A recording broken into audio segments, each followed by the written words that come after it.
Hi, welcome to the Industry Astrology Full Moon Forecast for May 5th, 2023, a lunar eclipse.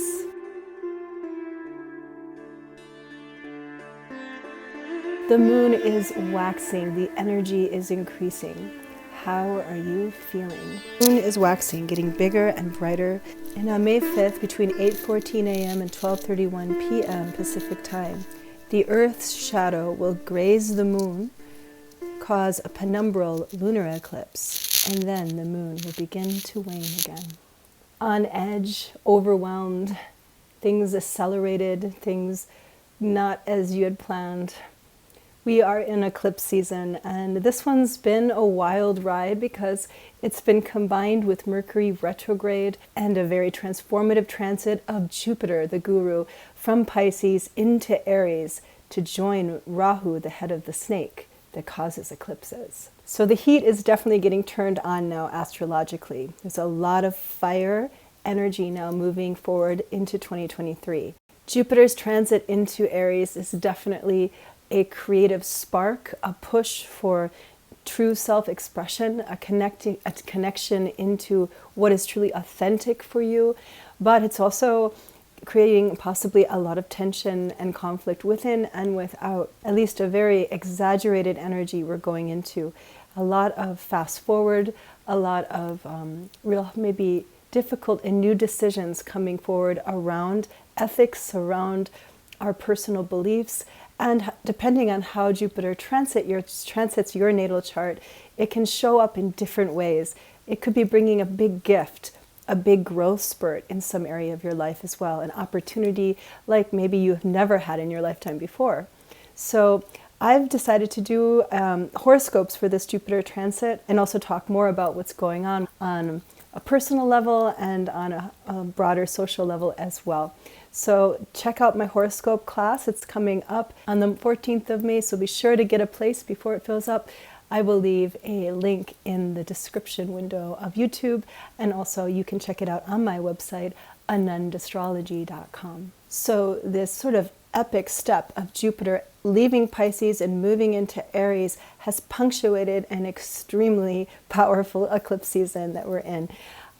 I've definitely felt the influence of transformation. I am back in California now after being abroad. Mercury retrograde being involved is not an easy influence, especially for communications, for interpersonal relations, for travel, for all sorts of course, relating to computer issues, relating to the markets, relating to anything where you have to do an exchange of information. You may have found in the last few weeks that things are likely to go astray. So this Mercury retrograde is a challenging one, definitely, because of its alignment with the eclipses. And on this lunar eclipse coming up on May 5th, it is going to be combust the sun. So we got a very powerful aspect of Mercury onto this lunar eclipse as well. Now, as I was talking about in my last forecast, eclipse season is a time of transformation and change. It's sort of a liminal space. Liminal means something like a gap between when we end something and when we begin something new, when there's a transition of life of some kind. It kind of feels like being in no man's land, or like this sort of zone in between. So it comes with often a lot of uncertainty and fear, anxiety about what will happen next. Also, though, it can bring excitement and exhilaration and hope for all sorts of new possibilities that can come forward. There's a great deal of potential in eclipse season, even though it may be hard to see, especially if you've been hit with surprising, sort of chaotic news, or you're being faced with decisions that seem very critical. This can be a high pressure time, so take it easy on yourself and try to avoid going too fast with the steps forward if possible, even though it may feel like you need to go very fast at this time.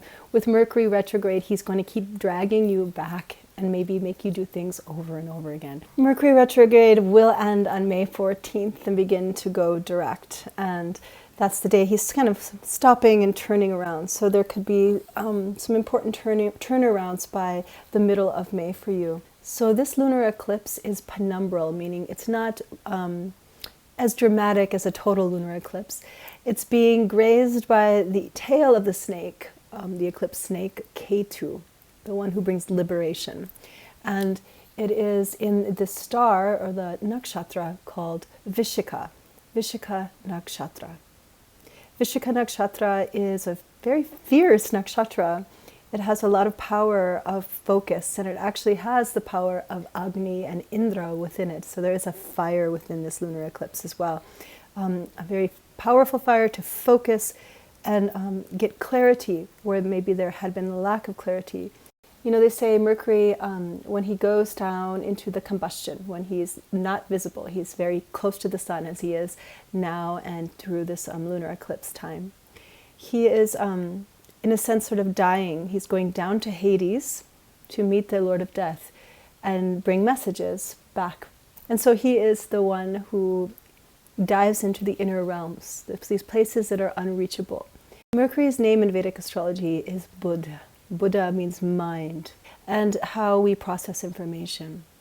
And in some ways, you could say Buddha has a special connection to Buddhism, because in pure Buddhism, it is a sort of way of witnessing the mind, the ever-changing process of the mind, of our experience here on this planet.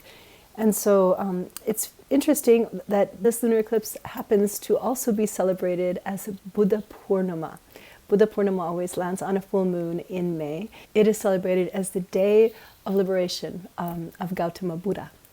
So this truly is a really good day to be meditating, witnessing your thoughts, remembering. I feel like going deep into the past, perhaps with a new kind of awareness, a new kind of openness that could really change the way you see who you are and your life and your potential moving forward. Okay, so let's take a look at what the tarot cards have to say about this lunar eclipse coming up in Vishaka nakshatra.